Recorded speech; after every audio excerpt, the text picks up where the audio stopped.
procéder donc à l'appel.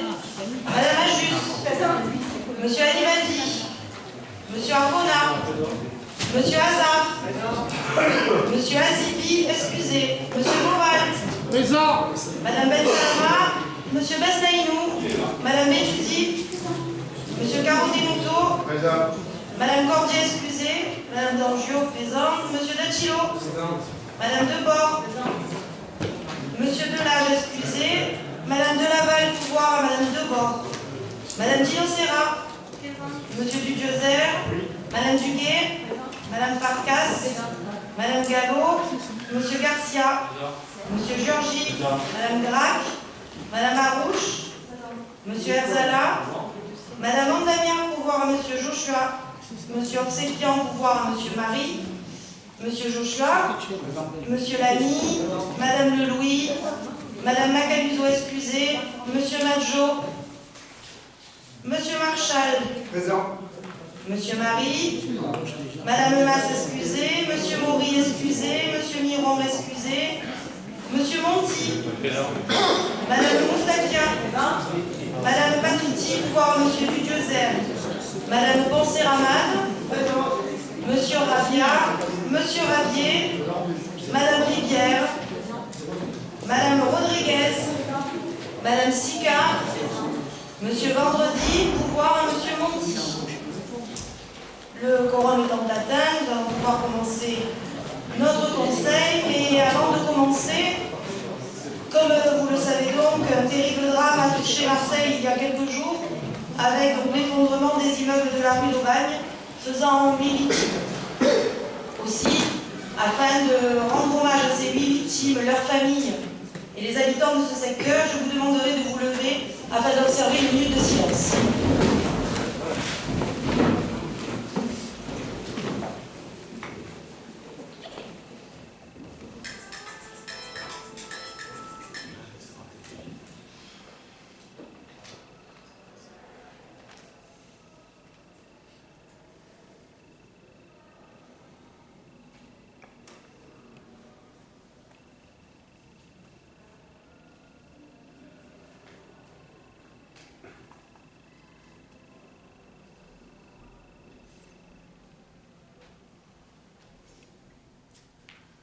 Je vous remercie.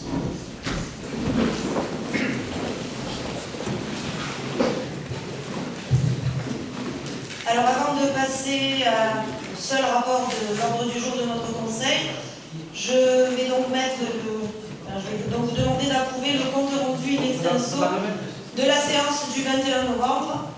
Est-ce qu'il y a des observations sur ce compte rendu? Alors juste une remarque de la sténotypiste. Si vous pouvez parler près du micro. Ah, loin du micro, pardon.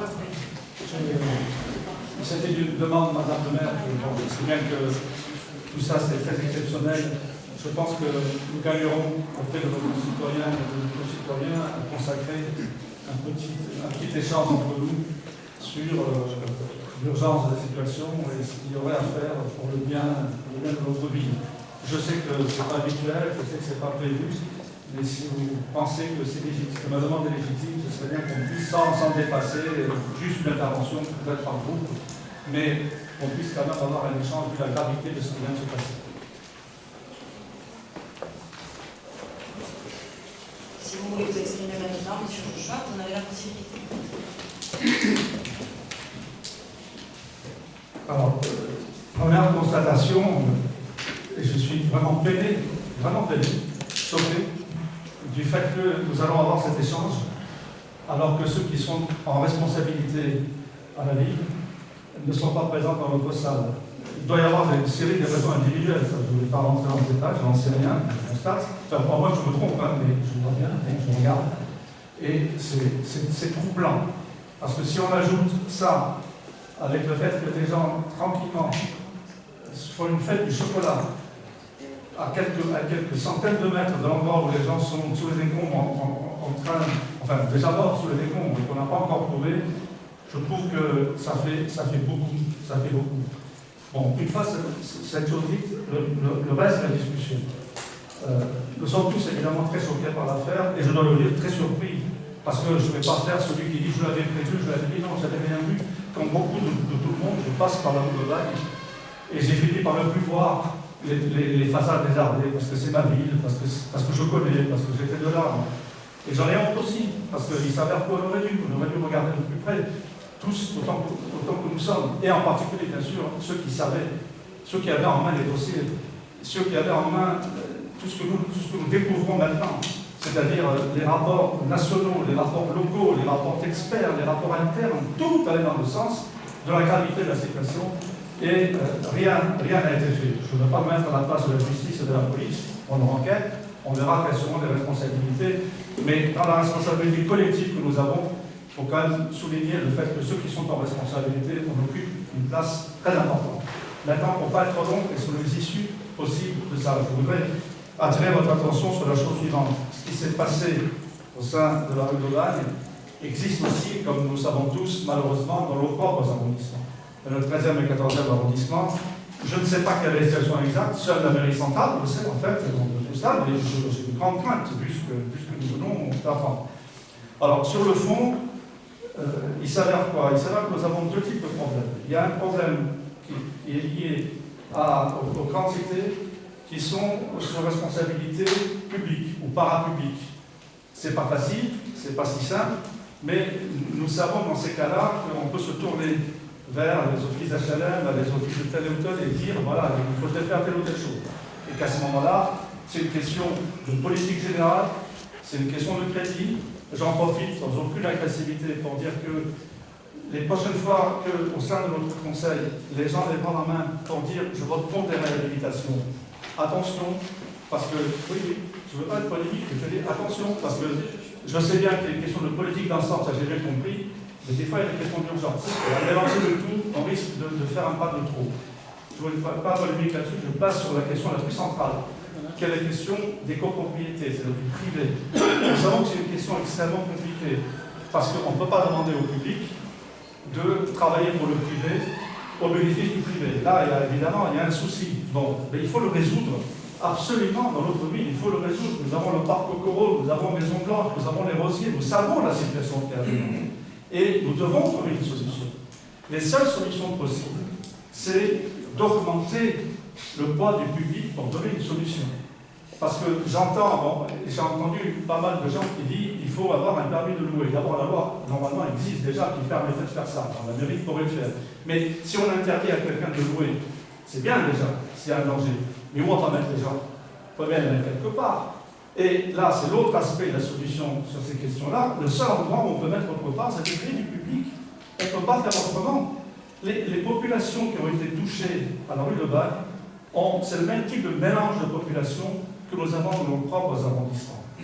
Je me félicite, vraiment, je me félicite que personne dans cette ville ne se soit amusé à faire le tri entre les gens qui étaient dans la misère, qui étaient dans la difficulté, voire le drame humain de la mort. Je m'en félicite. Mais c'est la réalité, nous devons solutionner ces problèmes-là. Et la seule façon, c'est dans le public. Et pour que ce soit dans le public, il faut qu'il y ait une facilité de la mise en cause des propriétaires privés, quand ils ne sont pas en mesure de faire ce qu'on leur demande. Il faut qu'il y ait la possibilité de les exproprier et que ça ne coûte pas trop cher à la collectivité. Et il faut du logement social. Et je termine par cette question-là. Je sais bien que quand nous discutons dans le 13-14, il y a toujours l'argument que j'ai toujours dit reconnaître comme légitime du fait qu'il n'était pas normal que nous ayons une telle concentration de logements sociaux dans nos arrondissements, non pas en tant que tel, parce qu'après tout, ça se discute, mais au regard de ce qui était dans le reste de la ville.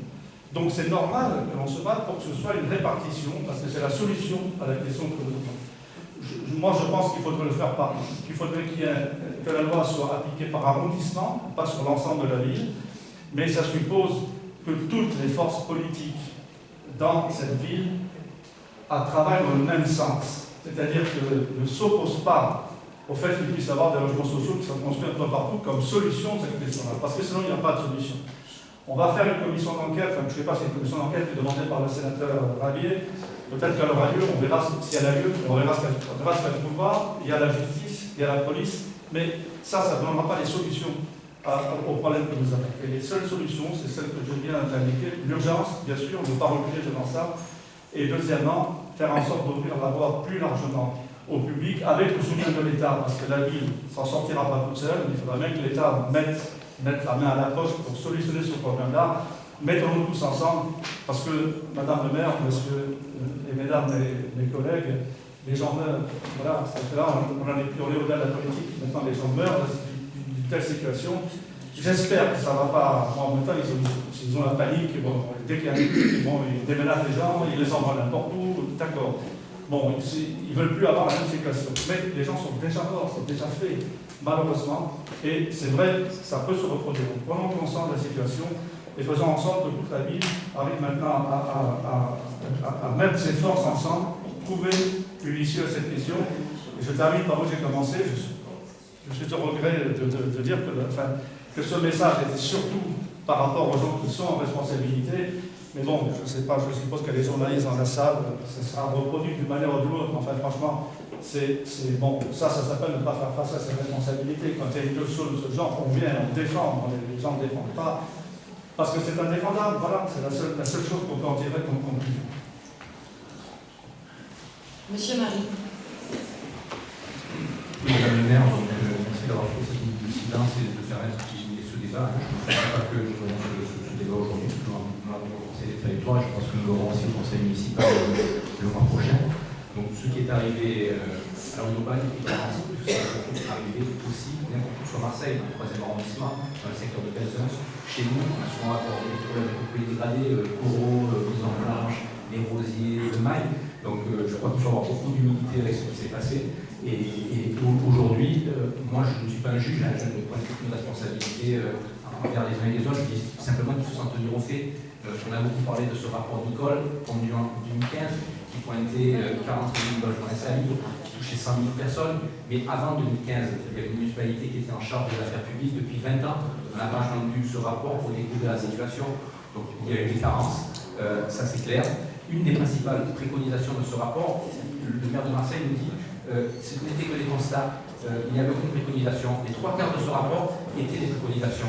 Et une des principales, c'était ce qu'on appelle un hors-code. Donc, hors-code, je ne connais pas par cœur, je vais vous dire ce que c'est opération de vérification des propriétés dégradées. C'est un concept qui a déjà fait ses preuves en région parisienne. Il faut que la municipalité le demande à l'État. Et ensuite, l'État, via ses établissements publics du type établissement public foncier régional, ce qu'on dit le PFR dans le jargon, l'établissement public Euro-Méditerranée, soumis une délibération au conseil d'administration qui permet de générer des recettes nouvelles pour les propriétés dégradées. On joue sur la taxe locale d'équipement, dans le jargon la TLE.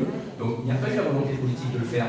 J'ai saisi personnellement la ville de Marseille il y a déjà presque un an, je suis passé sur du parcours en me disant pourquoi vous ne mettez pas en place un hors-code. Et la réponse c'était, vous comprenez, il n'y a pas de volonté politique au niveau de ces établissements publics et au niveau de la ville de Marseille de demander un hors-code. Et aujourd'hui, qu'est-ce que j'entends? C'est que le sénateur Benoît Gilles, candidat à la mairie de Marseille, fait comme première préconisation, je demande à l'État un hors-code pour les propriétés dégradées. Donc c'est ce qu'on appelle, je crois, des pompiers pyromanes.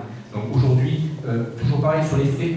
Les faits, c'est quoi? C'est également de nous indiquer que 50 millions d'euros simplement ont été mis à disposition du logement indigne et non pas 200 comme l'a indiqué le maire de Marseille, puisqu'il comptait l'argent de l'ANRU, des participations à l'ANRU dans les 200 millions d'euros. Donc 50 millions d'euros sur 15 ans, ça fait un peu plus de 3 millions d'euros par an, donc ce n'était pas à la hauteur. Mais c'est un choix politique qui est assumé par cette municipalité.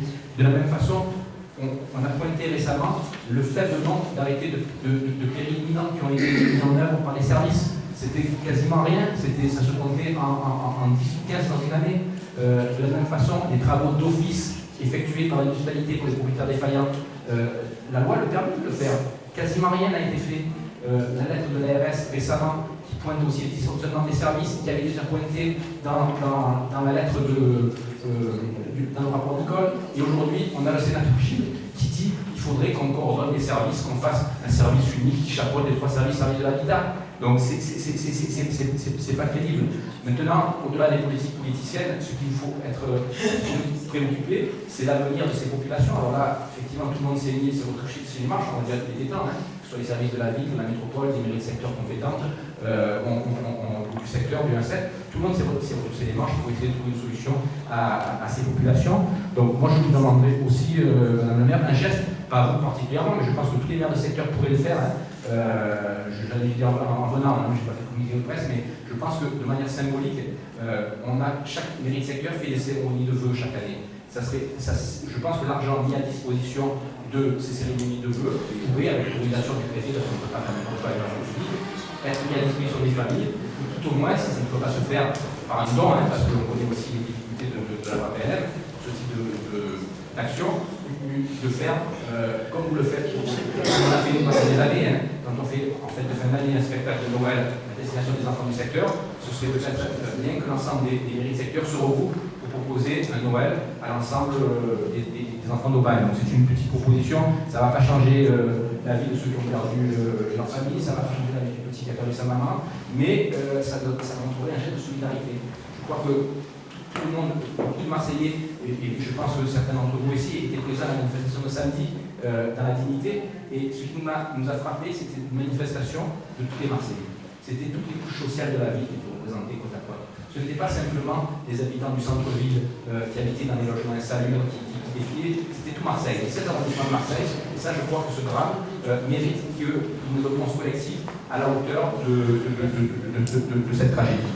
Voilà, donc je m'arrêterai là, et donc encore une fois, c'est dommage effectivement que nos collègues ne soient pas là, mais je dirais que c'est compliqué aujourd'hui d'appartenir à une municipalité qui, pendant 23 ans, a fait une politique plus destinée aux touristes et aux croisiéristes qu'aux Marseillais. Je vous remercie, M. Marie. Monsieur, d'autres demandes de prise de parole? Non, monsieur Rabier.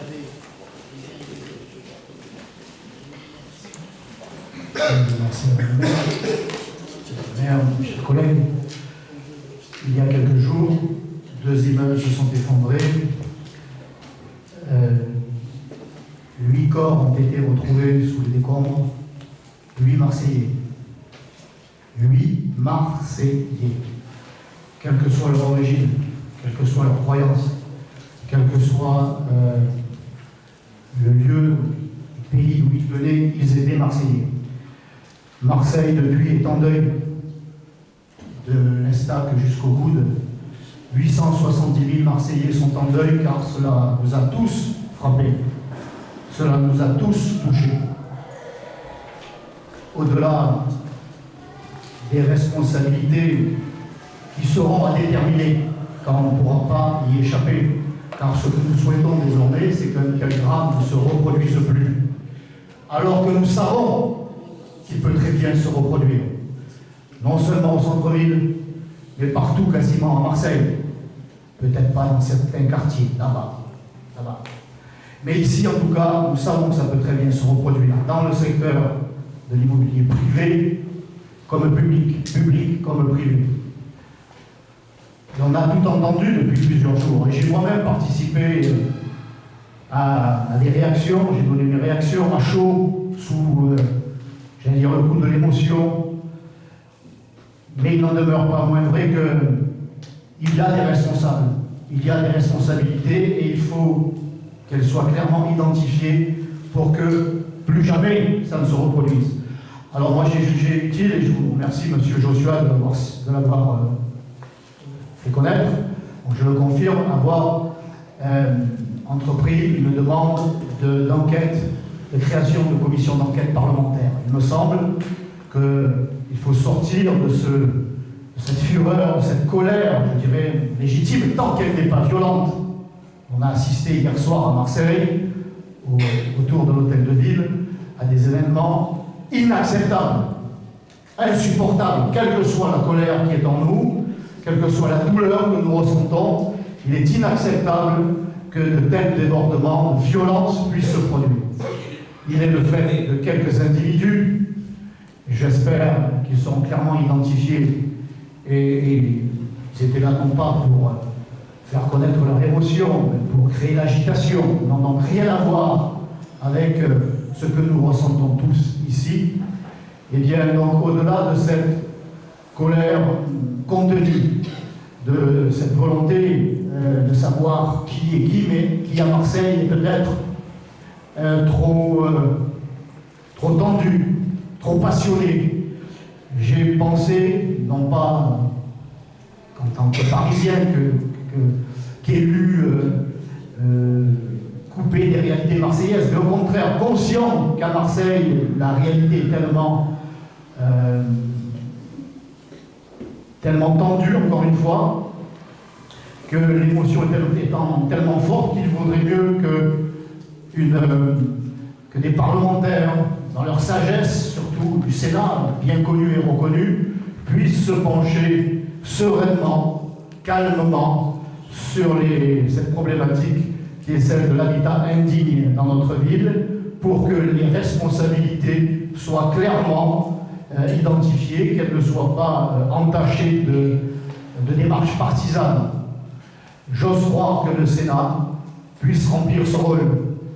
Et encore une fois, dépourvu de toute passion, de toute démarche politicienne, de toute volonté de faire de l'électoralisme de bas étage, à court terme, eh bien, que des parlementaires puissent apporter leur analyse et leurs propositions dans l'intérêt général de Marseille et dans l'intérêt de ceux qui sont touchés par cet habitat indigne. Alors, j'entends, M. Marie, bien sûr, qu'il y a des responsables et qu'on a déjà une petite idée de qui pourrait être désigné comme tel.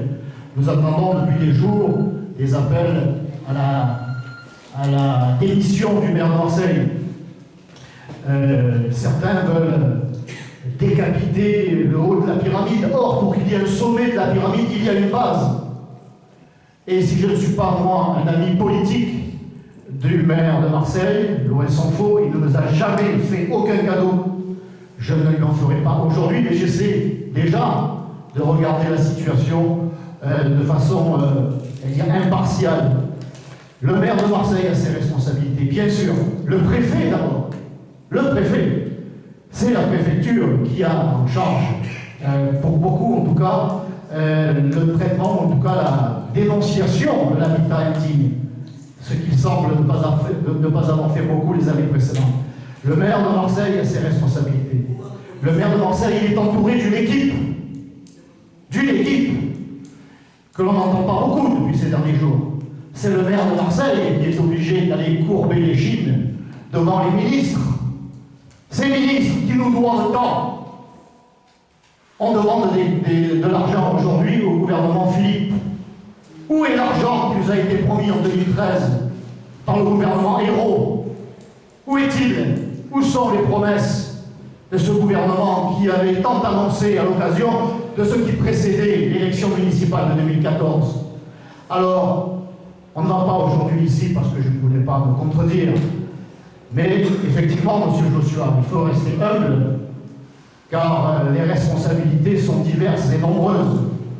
Le maire de Marseille, son équipe, l'État qui a tant promis, certains qui ont tant négligé, qui ont sans doute masqué, caché la vérité au maire de Marseille. Vous le savez comme moi, ce n'est plus un maire qui est au contact des réalités. Ce n'est plus un maire, depuis quelques années déjà, qui se déplace dans sa ville pour savoir un petit peu à quoi elle ressemble vraiment, notamment en matière d'habitat indigne. Il se repose, j'allais dire c'est légitime, sur les rapports que ses adjoints veulent bien lui présenter. Ce n'est pas pour le dédouaner, c'est simplement pour rappeler qu'il n'est pas le seul responsable. Et ses adjoints, comme ça avait été le cas déjà pour les écoles, nous avons le ministre Blanquer, le ministre de l'Éducation nationale, qui vient ajouter, une nouvelle couche à ce que nous avons déjà annoncé depuis des années. Il se saisit du dossier des écoles de Marseille à la demande de la sénatrice Samia Ghali, et pour faire un audit. Et cet audit, nous le souhaitions depuis 2016. Madame Dangiot, qui était alors en adjointe aux écoles, avait fait la proposition au conseil municipal devant la représentation municipale, toutes tendances confondues, de nous occuper nous-mêmes de Marseille, car nous étions quand même les mieux placés, à condition de nous débarrasser, ce que nous faisions nous, de nos convictions politiques, pour ne regarder que la réalité des écoles. On nous a méprisés. Elle a demandé la réunion des adjoints aux écoles en 2015. Elle a demandé un conseil municipal extraordinaire des écoles en 2016.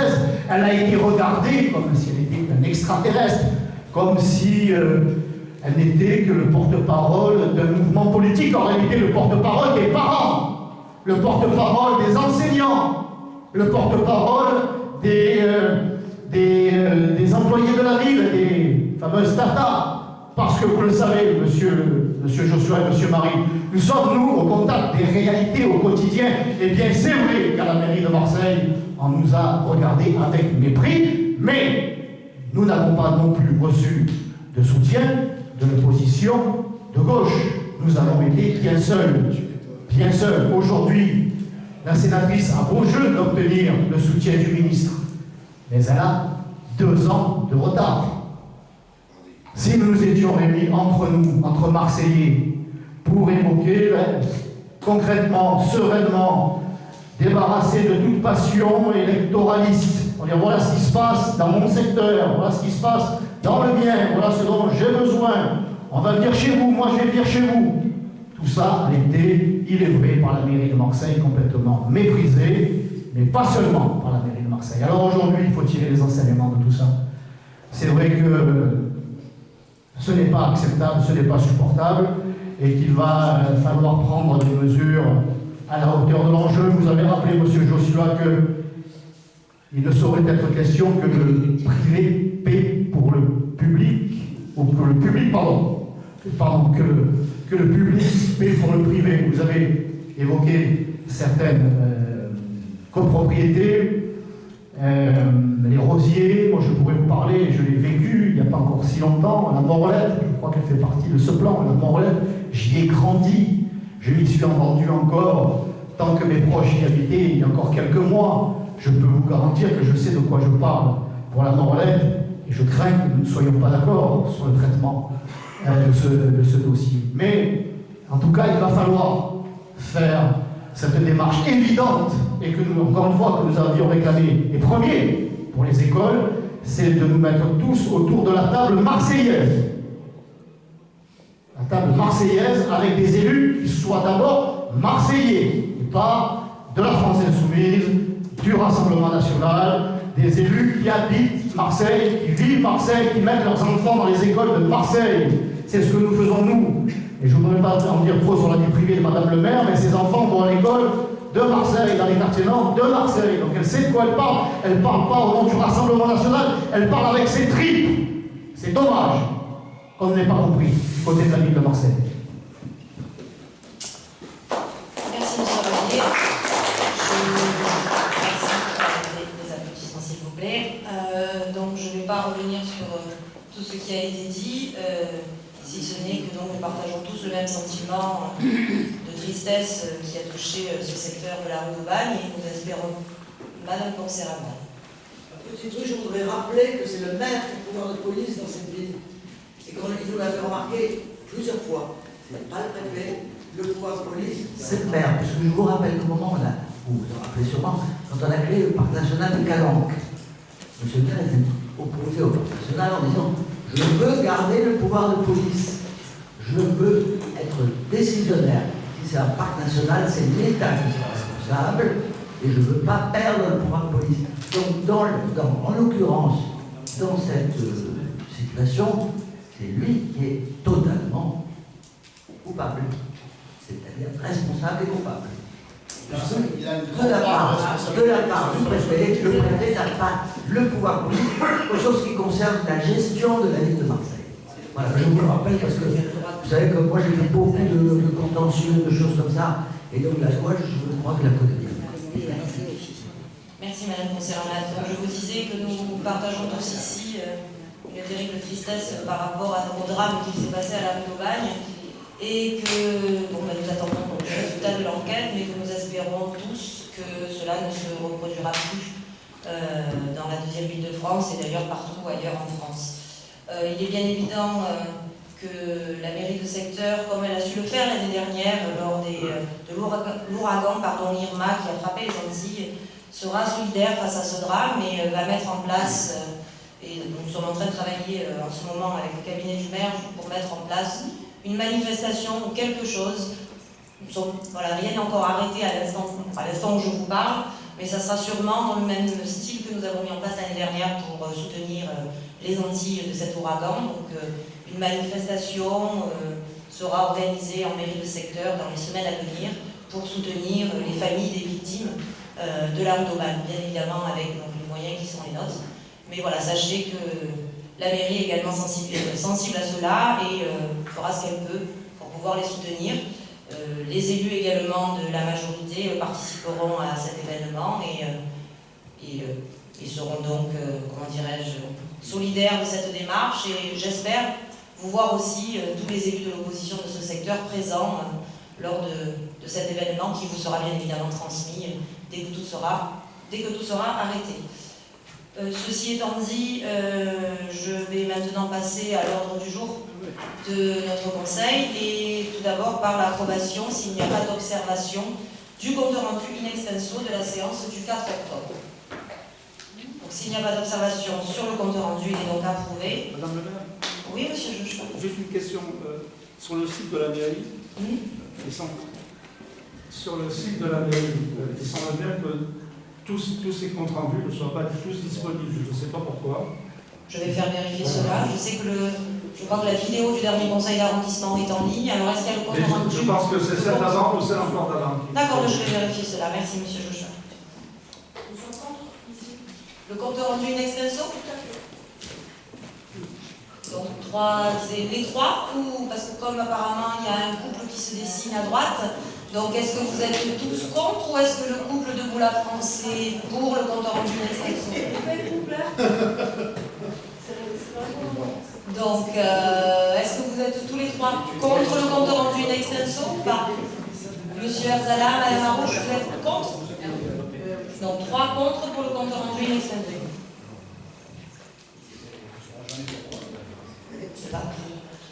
Monsieur Dudjezer pour la présentation du rapport 117 sur l'état spécial d'arrondissement 2019. Madame le maire, mes chers collègues, mesdames et messieurs, ce rapport propose d'approuver l'état spécial d'arrondissement 2019 du budget primitif de notre mairie de secteur. Comme je l'ai déjà fait l'année dernière, je rappelle à nouveau que la dotation de fonctionnement comprend une dotation de gestion locale attribuée au titre des équipements transférés, ainsi qu'une dotation d'animation locale qui sert principalement à financer les dépenses liées à l'information des habitants, à la démocratie et à la vie locale. Le montant de la dotation de gestion locale hors fluide est porté pour l'année 2019 à 2 490 586 €, auxquels s'ajoutent les fluides d'un montant de 245 273 €, soit un montant total de 2 735 859 €. Le montant de la dotation d'animation locale est augmenté de 2% au titre de l'inflation, portant sa valeur à 55 145 €, soit un total de 2 791 004 € pour la section de fonctionnement. Dotation en baisse de 112 705 € par rapport à l'année dernière, ce qui correspond au retrait de certains équipements transférés, retrait que nous avons détaillé lors du dernier conseil d'arrondissement. En ce qui concerne la dotation d'investissement, son montant est fixé depuis 2002 à 2 € par habitant, soit un total pour l'année 2019 de 311 896 € pour notre secteur, en augmentation de 2 744 € par rapport à l'année 2018. Vous aurez certainement constaté sur ce budget que la ligne carburant est passée à 0 €. Nous avons en effet suivi les préconisations de l'Inspection générale des services, recommandant que ces dépenses soient inscrites dans les fluides. Ce budget 2019 nous permettra de continuer à mener notre campagne d'entretien et de rénovation de nos équipements transférés. La brigade d'intervention de proximité, dont je vous avais déjà parlé l'année dernière et qui a été mise en place donc l'année dernière, sera reconduite. Elle a en effet pleinement rempli son objectif avec plus de 11 tonnes de déchets d'encombrants collectés sur les 6 premiers mois de son action. Une nouvelle mission lui a d'ailleurs été confiée, consistant en la surveillance et la prévention du brûlage des déchets verts, en partenariat avec France Nature Environnement, RPACA et le Canal 2. Nos efforts auprès des écoles et des centres aérés seront maintenus et même amplifiés. Toutes nos actions et manifestations au service des habitants seront reconduites. Nous pouvons citer la Soirée des Champions, les Phocéens d'Or, les Marseillaises, le Festival culturel pour enfants, le Championnat de France de Capoeira, les estivales, le spectacle de Noël et les goûters pour les enfants, les spectacles et les repas pour les seniors, le change boxing, le marché et le village de Noël, la cérémonie des lauréats, le défi jardin, le forum de l'emploi qui a été organisé cette année et qui a connu un grand succès sera également reconduit et encore amélioré. La programmation culturelle de l'ECB, M. Jochin, gratuite pour les écoles, sera également reconduite et retrouvera les locaux de la Busserine dès la fin des travaux, après avoir passé quelques mois à Frévalon. Tous les projets éducatifs scolaires seront également reconduits. Citons le tir à l'arc, judo, escrime, théâtre, découverte du moulin à ville de Château-Gombert, pour ne citer que. Quelques nouveautés viendront également en 2019. Citons par exemple l'ouverture d'une école des sports à Saint-Jérôme et également une action en faveur des animaux. Quelques mots également pour finir sur notre site internet, notre page Facebook et notre magazine municipal, puisqu'il figure également sur notre budget, qui ont maintenant trouvé leur rythme de croisière et dans lesquels nos administrés peuvent trouver de nombreuses informations utiles pour leur vie quotidienne. Ils seront donc également poursuivis et encore optimisés en 2019. Pour finir, j'atteste que ce budget a été établi avec sincérité, avec rigueur et dans l'intérêt de l'ensemble des habitants des 13e et 14e arrondissements. Et je vous prie, Madame le maire, de bien vouloir mettre ce rapport au point. Je vous remercie, Monsieur Budgezer, donc Monsieur Joshua, Monsieur Marie, et Monsieur Arzala, et Madame Moustapha. Madame le maire, mes chers collègues, bon, j'ai quelques maths, c'est vrai, à décortiquer un budget de telle ampleur, mais j'ai quelques commentaires sous forme de questions. Alors, je ne sais pas, dans l'introduction, s'il y a déjà une réponse à la question que je vais vous poser, mais je la repose quand même. Il s'avère que je constate que le budget essence est passé à Vous avez la 0. réponse. Alors qu'il est que 40 000 euros. Alors, je ne sais pas si 40 000 était 20 000. Était à 20 000, je ne sais pas si c'était déjà beaucoup trop, je ne sais pas, vraiment je ne sais pas. Mais je sais, nous savons tous, qu'il y a eu plusieurs prises de parole dans notre assemblée pour mettre en cause, presque d'une manière judiciaire, la manière dont certains, semble-t-il, s'étaient servis de ce budget pour des raisons personnelles.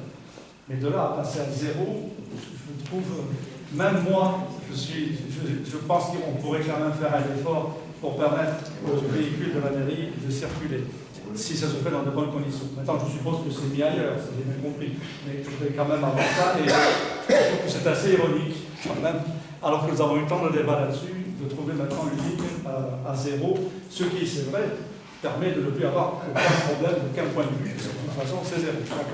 Première question. Deuxième question, bon, je ne comptais pas aborder la question, mais puisque vous m'avez attribué le rôle de porte-parole permanent de l'ECB, j'accepte tout à fait ce rôle, c'est pas un problème, mais c'est vrai qu'il m'avait été dit qu'il n'y avait qu'un seul projet qui était sur la table pour l'année 2019, que ça soulevait certaines inquiétudes. Si j'ai bien compris, c'est que l'inquiétude est mal placée, c'est ça que je voudrais qu'il y ait une confirmation sur ça, que les affaires vont redémarrer dans la discussion, avec les conditions que vous avez dit, ça fait bien entendu un plus fort, mais que les choses puissent redémarrer. Alors, je ne sais pas quelle est la réponse qui a été donnée aux demandes répétées de mon collègue Stéphane Marie quant à la manière dont l'argent est dépensé du point de vue des frais de représentation de la mairie. Je constate que ces frais sont mis en augmentation, encore là maintenant, sur les fêtes, sur la façon de représenter ça. Je ne sais pas si nous avons vraiment besoin de ça dans un budget qui est extrêmement serré. Je ne sais pas, parce que Stéphane Marie a eu accès à ces documents et qui va nous dire qu'il pense qu'il n'y a pas de problème, nous dire qu'il y en a, et si ce n'est pas le cas, quand même que vous fassiez attention, avec un budget aussi serré, de ne pas dépenser cet argent, j'allais dire à tort et à travers, c'est un peu exagéré, parce qu'on voit bien la fonction pour vous de ces représentations, mais peut-être que c'est un peu là exagéré. Enfin, j'avais terminé en rappelant mes positions de principe sur ces questions-là, je m'excuse, mais une partie de la pédagogie, c'est aussi la répétition, donc je reviens sur ça. Premièrement, je partage comme beaucoup de gens qui sont ici dans cette salle l'idée que l'argent qui est donné pour pouvoir fonctionner à notre mairie du secteur et au-dessous de ce qui serait nécessaire. C'est purement simplement antidémocratique. On demande à une mairie de faire des choses, mais ces choses sont impossibles à faire parce que l'argent qui est donné n'est pas à la hauteur. Ça, nous en avons déjà discuté quand il y a été mis en discussion cette partie de la question. Maintenant, justement parce qu'il y a peu d'argent, il faut faire attention à la manière dont ça peut être réparti. Et je ne suis pas sûr que cette attention soit portée comme il le faut, comme je viens de le rappeler. Maintenant, nous avons décidé depuis le début d'avoir une position, donc je sais qu'il m'a été reproché l'exemple, c'est une position qui est un procès d'intention, je confirme, je n'ai pas confiance dans la manière dont le Rassemblement national utilise cet argent. En conséquence, je pense qu'il n'est pas d'anticipé. Je ne vote pas contre ce qui laisserait entendre qu'il y a des aspects d'enrichissement ici et là, ce n'est pas la question. Comme pour les autres fois, nous ne prenons pas parole. Je vous remercie. À l'applaudissement dans le public, s'il vous plaît. Monsieur Marie, vous avez la parole. Oui, Madame le maire. Donc moi, vous voyez, sur le ton de l'ironie, j'allais vous demander si le fait que le budget carburant soit tombé à zéro, c'est que la mairie avait été équipée de flottes électriques. Donc, c'était pas grave. Donc vous avez répondu que ça a été transféré de notre ligne. J'ai compris que c'était dans la ligne remboursement de frais à notre organisme. Le forfait fluide, je pense que c'est ça. Donc, petite question technique avant des questions un petit peu plus précises. Je constate que les transports collectifs ont été en diminution. Est-ce à dire que les centres d'animation de notre secteur vont bénéficier de moins de sorties ou est-ce que vous avez bénéficié de meilleurs prix auprès des prestataires? Ça, c'est peut-être le cas. La ligne d'hiver, je sais très bien pour avoir été ancien agent de finance que c'est la liste des prestations de services. Est-ce que vous pouvez nous détailler les prestations de services de manière un peu plus analytique? Alors, M. Maggio, vous aurez sûrement parlé, s'il avait été là, du coup, des actions pour les seniors. Donc, par exemple, des actions pour les seniors, combien. De la même façon, la cérémonie des vœux, combien vous l'avez budgété. Le magazine de la mairie, je suppose que les catalogues imprimés, entre autres, il y a le magazine de la mairie. Ça passe de 126 000 à 150 000. Moi, je pensais que ça allait diminuer, parce que c'est un magazine qui ressemble, sur de nombreuses pages, à des tracts électorales au national, plutôt du Rassemblement national, excusez-moi. Donc, je pensais que ça allait diminuer, parce qu'il y avait une subvention du Rassemblement national pour le magazine. Mais ceci dit, celui-ci, c'est déjà un peu moins électoraliste que le précédent. Je le baptiserai plutôt Tonton m'a dit. Puisque vous faites beaucoup rappel à M. Ravier dans votre interview à plusieurs reprises. Donc c'est comme l'a fait M. Ravier, comme l'a fait mon prédécesseur. Donc c'est vrai, ça m'a rappelé, vous savez, un ancien fils de président qui avait été baptisé Papa Madi. Là, c'est vrai que ça m'a fait tilt. Donc sur ces questions, donc, je pense qu'on n'aura pas de réponse comme les autres années, sur les coûts précis des manifestations organisées par la mairie de secteur. On a l'habitude. Sur un autre point aussi, qui m'a fait sourire, c'est l'investissement. Donc 300 000 € d'investissement, on le sait depuis des années, 2 € par habitant. Sauf que dans votre magazine, vous indiquez chaque année, la mairie de secteur investit près de 1 300 000 € pour qualifier, entretenir et sécuriser la voirie et les 13e arrondissement. Donc, le budget, M. Marie, vous le saviez. Mais vous êtes approprié le budget du conseil de territoire. Bien sûr. Vous avez fait le beaucoup. Mais ce qui est le plus paradoxal, c'est que vous avez voté contre ce budget au conseil de territoire. J'ai sous les yeux le compte rendu. C'est vous-même qui êtes intervenu, Mme Dangiot. Vous avez fait une tirade pour critiquer l'état spécial du conseil de territoire. Donc vous votez contre l'état spécial du conseil de territoire et ensuite vous appropriez le budget voirie du conseil de territoire. C'est quand même assez incohérent, mais bon, vous n'en avez pas une incohérence plus. Monsieur Ravier, tout à l'heure, nous a joué le chevalier blanc qui vous a demandé une commission d'enquête au Sénat, mais est-ce qu'on peut lui rappeler quand même, et à vous aussi, et à votre majorité, que sur tous les projets de relations urbaines, je crois que notre ami Samy Joshua l'a dit, vous votez contre tous les projets. Donc moi, ce que je retiens, c'est que si vous étiez au courant de la ville de Marseille et votre majorité, ça serait encore pire que M. Gonnet. Parce que vous considérez que c'est de l'argent qui ne sert à rien, qui est gaspillé. Donc aujourd'hui, on est en train de dire qu'il n'y a pas eu assez d'efforts qui a été fait dans cette ville, qui est une tragédie, que ça se pourrait se reproduire n'importe où, et vous votez contre tout ces Nous avons fallu attendre que 10 minutes pour que le naturel revienne au galop. Donc 10 minutes. vous êtes toujours... Vous restez socialiste avant d'être marseillais. Hein. Vous êtes toujours dans l'incohérence la plus totale. Voilà, donc sur... Je n'en veux plus que le sac à main de Sylvie. Vous avez le sac. Alors c'est vrai que vous avez changé le sac. Vous avez changé le sac. Et en plus, comme vous avez eu, j'y vais pas.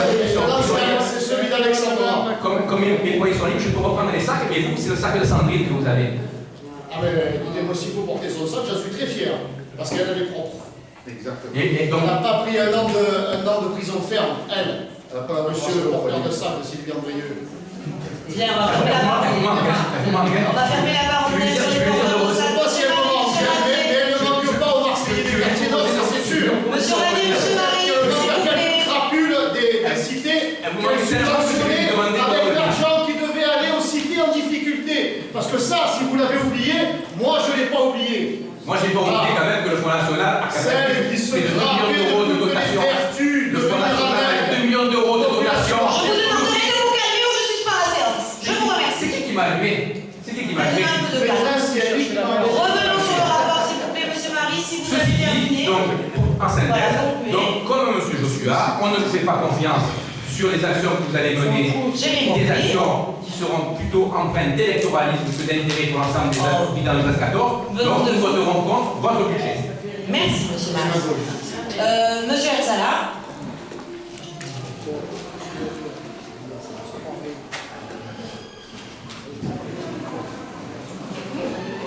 Madame le maire, mes chers collègues, mesdames et messieurs le public. Alors, moi, il y a 3 cas effectivement libres qui m'ont questionné, mais j'ai envie de dire, il n'y a pas mort d'homme. Celle qui m'a questionné également, c'est à 62,36. Donc, l'indicateur est imprimé. Si on regarde le début de la mandature, il était à 120 100, il est passé à 110 100, ensuite il est remonté à 126 940, pour aujourd'hui arriver à 150 000. Soit une augmentation de 20 000 euros. C'est quand même de l'argent public, donc question, 20 000 euros, pourquoi on s'est dit, c'est certainement dû à la création du journal Le Mac. On s'est dit ça. Mais en même temps, on s'est dit, mais le contenu initial ne peut pas justifier cette augmentation. Donc, on allait très près du journal, et on s'est plutôt rendu compte qu'il était orienté vers le journal. Il faut le dire. Si je faisais un parallèle, je ne sais pas si vous vous souvenez, vous savez, le fameux livre qui s'appelait Martine, il y a eu 60 ou plus, qui était d'ailleurs, pour me rappeler, au collection Saint-Roch, une publicité. C'est Martine à la plage, Martine à la mer, Martine aussi, Martine à l'école, il y avait même oui, Martine est malade, de mémoire. Si on devrait faire un parallèle à l'éducation, on dirait Sandrine, si je lis, Sandrine est chez les Roms, Sandrine est chez les commerçants, Sandrine est chez les Arméniens pour... Madame le maire sur le terrain, ça change. Ensuite, Sandrine est chargée et Sandrine fait des travaux. Voilà, bon. Quand on regarde ensuite de toujours, on dit quand même que normalement, l'équipe municipale est composée de l'adjoint. Non, on dit adjoint, c'est pas bon, le respect de dire Sandrine, toi et moi. Je respecte plus que j'en ai là, monsieur le maire, monsieur le sénateur, pardon. Donc on dit, ces élus, comme ils font des choses, je les connais, j'ai travaillé avec eux pendant un petit moment. Je pense que ce sont des gens qui, la plupart d'entre eux, font des choses. Je suis surpris de ne pas les voir sur le web, tout simplement. Contrairement par contre à mon collègue du Front de gauche et du PS, nous participons bien évidemment au vote. Il ne s'agit pas non plus de tout jeter au bébé ou du bain. Voilà, mais simplement, c'est une question que je me faisais par rapport à ça. Voilà, merci. Merci. Madame Moussakia. Oui, madame, merci de laisser la parole. Alors, comme vous pouvez imaginer, il y a toujours la question du carburant qui revient, parce que nous n'avons pas de réponse. L'instant que nous n'avons pas de réponse, on reviendra là-dessus. Parce que quand on regarde la ligne qui est passée de 20 000 aujourd'hui à 0, on a l'impression qu'à un moment donné, on aurait pu croire qu'on roulait en Maserati. Et puis tout à coup, la voiture a pédale. Alors, ou alors, alors, personnellement, je pense que le carburant, vous l'avez mis dans votre dans notre ligne budgétaire. Pourquoi je dis ça? Je dis ça parce que lors d'une entrevue que nous avons eue avec M. Cambier et M. Bosca, le premier rendez-vous où les factures nous avaient été données concernant le carburant, j'ai feuilleté. Je suis tombée sur une, je peux montrer, j'ai pris les photos parce que j'avais pas envie de ramener toutes les factures ici, où il y a marqué des tampons. Quand on fait un mandat, M. Stéphane Marie, c'est très certainement quand on fait un mandat des factures, on met des tampons pour ventiler, mettre sur une ligne budgétaire. Et sur celle-ci, on peut voir carburant dans le 622.8, qui est la ligne d'hiver. Cette fameuse ligne d'hiver, dont nous attendons toujours les documents. Je peux vous mettre à votre disposition, si l'opposition le souhaite. Alors, cette ligne d'hiver, bien évidemment, nous avons saisi la CADA. Nous aurons très bientôt des documents, bien sûr. Mais ce qui m'étonne, c'est lors de cette entrevue où j'avais demandé à M. Cambier, votre directeur des finances, j'avais demandé pour quelle raison, à l'époque, il n'y avait pas il n'y avait pas de tampon sur les factures. Et là, il m'a répondu, ça ne se fait plus. Alors, ça ne se fait plus. Pourquoi aurait-il menti? Puisque cette facture avec tampon date du 15 novembre 2017. Je ne vous demande pas. C'est encore des questions. Voilà. Il reste sans réponse. À mon avis, je n'aurai pas de réponse. Alors, j'ai voulu avoir des réponses. J'ai cherché à joindre M. Cambier. Et bizarrement, ça fait presque un mois et demi que nous avons vu le directeur de finances. Alors, qu'est-il arrivé à M. Cambier? Et comment a été réalisé un projet sans directeur de finances? Il a peut-être a-t-il disparu, oui, M. Cambier, comme M. Maury d'ailleurs. Ils sont passés, M. Maury et M. Cambier. Donc voilà ce que j'avais à dire sur la ligne du carburant et la ligne d'hiver, bien sûr. Alors, si vous avez mis le carburant dans d'autres lignes budgétaires, dans quelle ligne budgétaire avez-vous placé le carburant? Oui, d'accord. Et quel est le montant? Parce qu'il ne nous a pas dit le montant. Il y a bien un montant prévisionnel. Donc merci de nous le dire. Et puis, concernant aussi, je n'ai pas eu tout à l'heure l'occasion de vous le dire, mais concernant à nouveau, M. Joshua a bien fait de souligner le fait que la vidéo est toujours pas en ligne, celle dont on parlait, c'est-à-dire le fameux sujet sur les factures de carburant, qui n'est toujours pas en ligne à ce jour. Voilà. C'est la raison pour laquelle on vote sur le contre. Merci de me dire. Bien. Monsieur Duchesne, je crois que vous voulez dire quelque chose.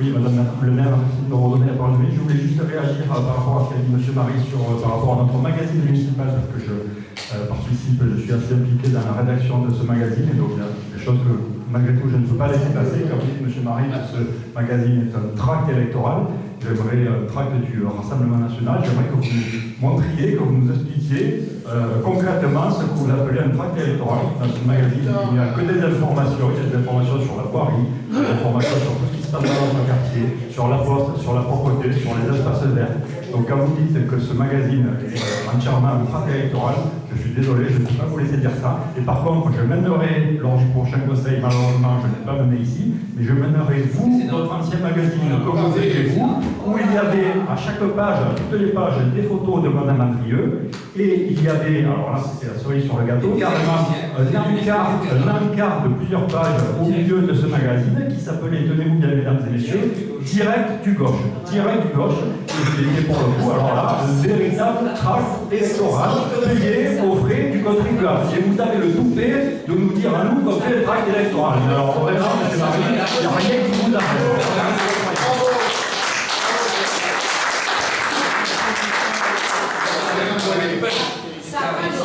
Merci, monsieur Duchesne. Monsieur Marie, s'il vous plaît. S'il vous plaît. Donc, pour essayer de répondre aux différentes questions qui m'ont été posées, donc, monsieur Joshua. Je ne réponds pas à monsieur Dudozière. Mais monsieur Marie, je suis en train de parler. Si vous ne me coupez pas la parole, ça serait sympathique. Je vous remercie.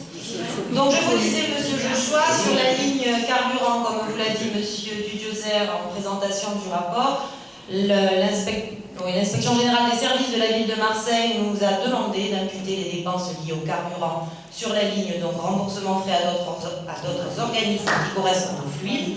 Ce que nous avons fait, quant aux dépenses, donc bien évidemment nous n'avons pas atteint les 20 000 € sur l'année 2018, vous pourrez en avoir la certitude lors du vote du compte d'exécution au mois de juin. Et nous aurons donc les détails des dépenses, chapitre par chapitre.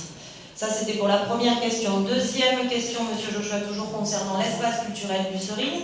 Donc un budget a été alloué à l'espace culturel Busserine de mémoire de 50 000 €.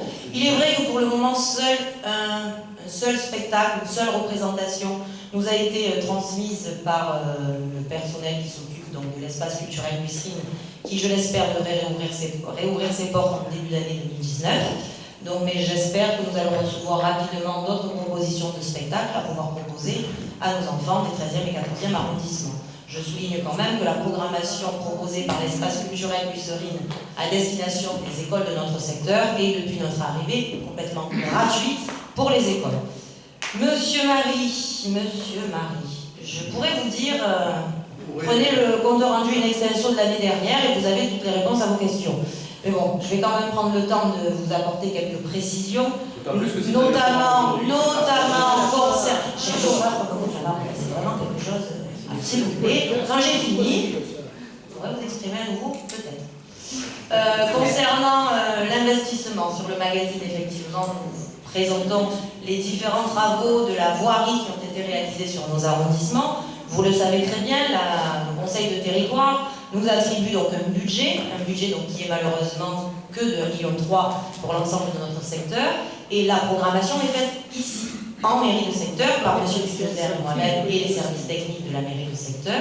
Donc oui, c'est une programmation qui est gérée par la mairie de secteur.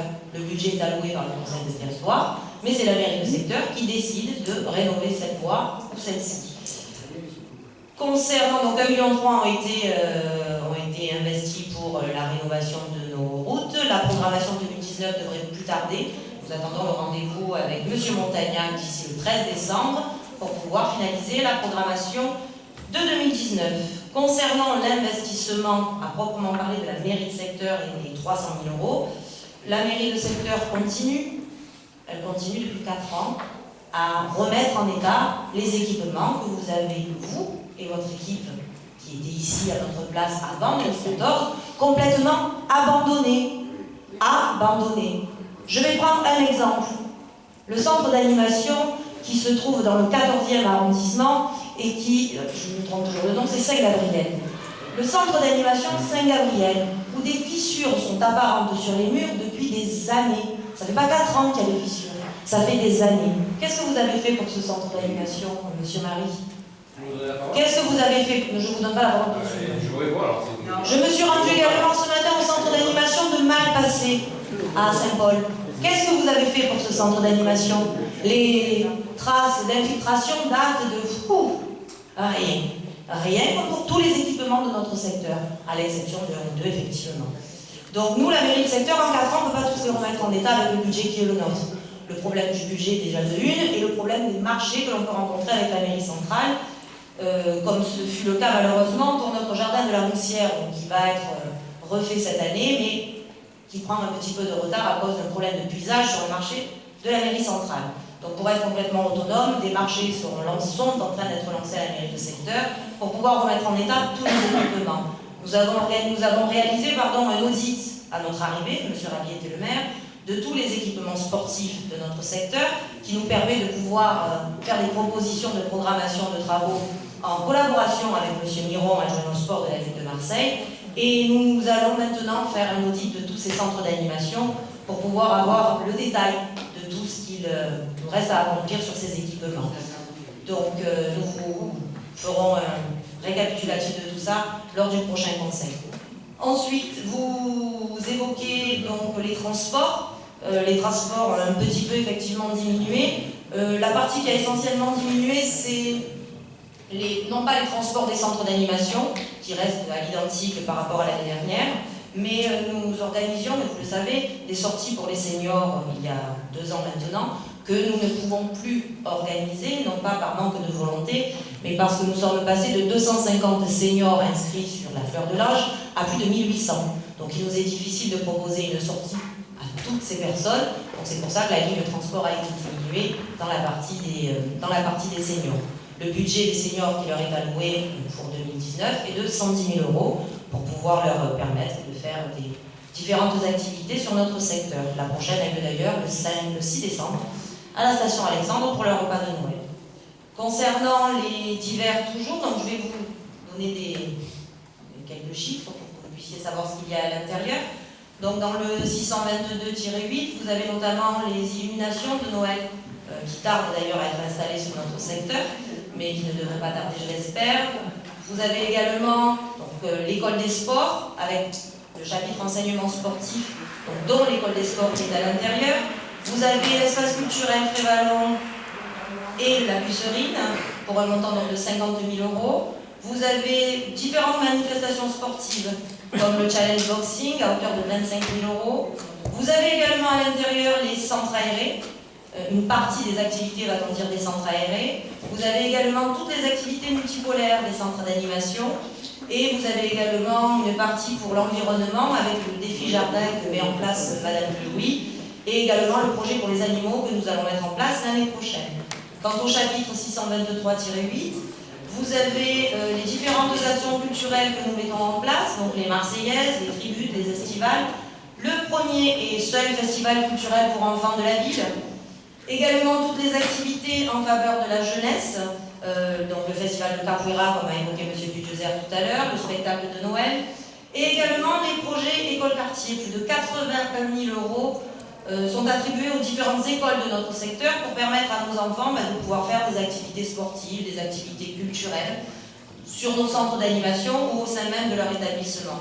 Donc je ne reviendrai pas sur les seniors, mais ça en fait partie. Vous avez également le volet santé avec nos différentes actions portées par les centres d'animation pour le Téléthon et le soutien à l'association du blé de l'Espérance notamment. Donc voilà quelques informations sur les chapitres divers que vous nous avez demandé. Il faut savoir que sur le budget global, plus de 400 000 € est attribué aux centres aérés à proprement parler, donc pour s'occuper de nos enfants et leur permettre de faire des activités de qualité. Et enfin, pour répondre à M. Herzala rapidement, effectivement, il y a une petite augmentation, enfin une petite, vous avez dit, de l'ordre de un peu plus de 20 000 € sur la ligne catalogue et imprimé, donc effectivement, cela correspond au magazine. Cela correspond également au guide des sports qui va être réédité. Cela correspond à tous les différents supports de communication papier que l'on peut mettre en place pour notre secteur, donc pour les 2 arrondissements.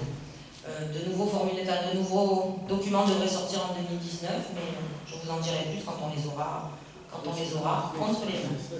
Je pense avoir fait le tour de toutes vos remarques, de toutes vos interrogations du moins. Sachez que voilà, on va continuer les différentes manifestations qui sont mises en place, comme M. Dudezer l'a souligné. Je pense qu'elles remportent tout un franc succès. Le village de Noël va avoir lieu cette année dans le village des Olives, donc le samedi 8 décembre, le week-end du Téléthon. Tous les centres d'animation d'ailleurs se mobilisent cette année et se mobiliseront l'année prochaine encore pour soutenir le Téléthon cette année et donc l'année prochaine, comme je vous le disais. Et nous allons donc devoir continuer à remettre en état tous les équipements, comme je vous le disais en début de mon intervention, remettre en état tous les équipements qui sont décentralisés à la mairie de secteur pour pouvoir proposer aux habitants des 13e et 14e arrondissements des équipements dignes de la 2e ville de France et des équipements de qualité. Ceci étant dit, s'il n'y a pas d'autres observations, je vous propose de passer au vote de ce rapport. Donc, qui est pour? Qui est contre? Et non-participation au vote du front de gauche. Le rapport est donc approuvé. Permettez-moi, avant de clore la séance, de remercier les agents qui sont présents aujourd'hui pour ce conseil, de remercier Madame la sténotipiste et Madame la caméra-woman, Madame Adlo et son équipe, Monsieur Oscar, le directeur général des services, et Madame Christelle Arms, la directrice de cabinet.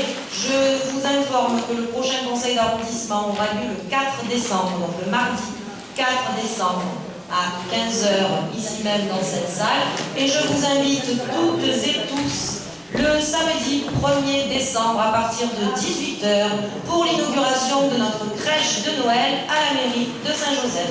La séance est levée, je vous souhaite une bonne fin de journée.